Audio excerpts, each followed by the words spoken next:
Pessoal, tudo bem? Sejam bem-vindos ao podcast do Banco BV, o Economia em 5 Minutos. Eu sou o Roberto Padovani e essa semana a gente vai fazer uma atualização do cenário econômico de 2023. Bom, estamos em maio e até o momento que a gente tem visto é muito otimismo nos mercados financeiros internacionais e aqui no Brasil.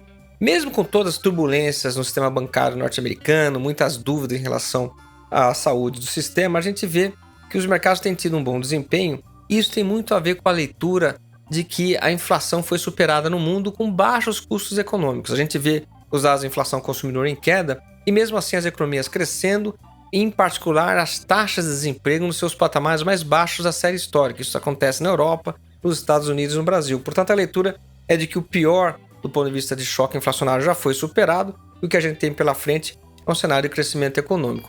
Essa percepção é reforçada com a retomada da economia chinesa depois dos fechamentos em 2022. Portanto, a gente teria um quadro favorável para a economia no mundo. Mas será que os próximos 6 meses, será que o segundo semestre do ano, ele vai continuar tão otimista desse jeito como as pessoas têm lido? Será que tem muitos desafios? Eu vou trazer aqui para vocês 2 pontos de preocupação que a gente tem que acompanhar de maneira importante.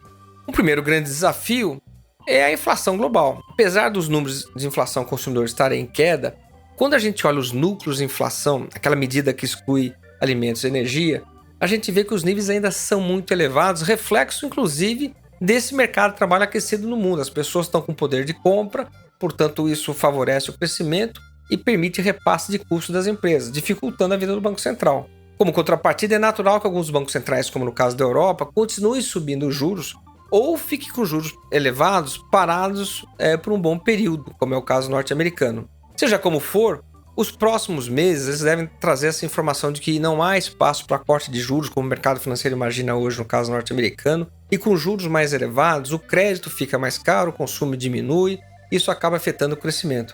A impressão que a gente tem é que até o momento a gente tem indicadores mistos de atividade. A economia cresceu muito no ano passado, está começando a desacelerar, portanto a gente vê uma confusão de indicadores positivos ou negativos. Isso vem se misturando ao longo das últimas divulgações, mas à medida que o tempo for passando, os indicadores de atividade devem ser majoritariamente negativos, o que vai alimentar aquele medo de recessão global. Com recessão global no radar, isso acaba afetando a percepção de risco dos investidores, atrapalhando os fluxos de capitais e comércio para economias como a brasileira e pressionando as moedas dos mercados emergentes. Com pressão no dólar, o ambiente fica mais confuso e mais ruidoso. Mas há fatores domésticos também que são importantes a gente acompanhar. Um deles é saber se as novas regras fiscais funcionam. O governo está colocando todas as suas fichas no aumento de receita, olhando ali problemas no sistema tributário, disputas judiciais e principalmente uma estratégia para reduzir renúncia fiscal. Mas será que politicamente vai ser viável fazer esse ajuste? O mercado financeiro, por exemplo, acredita que o governo não vai cumprir metas de resultado primário nos próximos anos.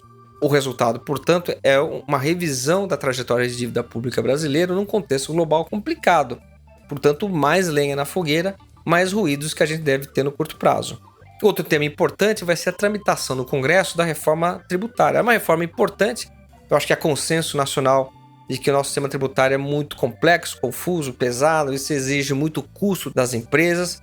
Mas, por outro lado, a gente vai ter que negociar essa reforma muito bem, porque os municípios não estão dispostos a abrir mão do seu imposto, o ISS, assim como tem vários setores que não aceitam um aumento de impostos. Essa negociação setorial e esse novo pacto federativo não vai ser construído livre de ruídos. Ao mesmo tempo, o governo vai perceber também que uma outra fonte de receita, que é a reforma tributária, com o aumento das alíquotas, pode não dar certo, o que realimenta as preocupações fiscais. Portanto, olhando para frente, olhando para os próximos meses, a gente pode ter muito ruído no que se refere a contas públicas do governo. Seja porque o governo não consiga achar tanta arrecadação quanto imagina, ou porque a reforma tributária tenha mais dificuldades do que se imagina também. Agora, o importante a ser dito é que, a despeito desse cenário global mais confuso, dúvidas sobre receitas do governo, tramitação da reforma tributária, ninguém imagina que a gente deva ter uma crise esse ano. Basicamente porque a economia chinesa ajuda o Brasil a manter suas exportações elevadas, o agronegócio tem sido um setor super importante, com produções recordes todo ano, e isso empurra a economia brasileira. Ao mesmo tempo, a gente tem um governo que tem gastado mais, o que também contribui para o consumo doméstico. Quando a gente soma exportações, agronegócio, programas sociais, gasto público, isso tudo deixa muito pouco provável aí um cenário de recessão. Brasil deve crescer num ritmo menor, mas ainda assim mostrar crescimento. O que a gente deve ter, isso sim, é muita instabilidade nos mercados com um fluxo de notícias ruins daqui para frente. Será um ano confuso, mas não necessariamente um ano negativo. É isso, nos falamos na semana que vem. Até lá!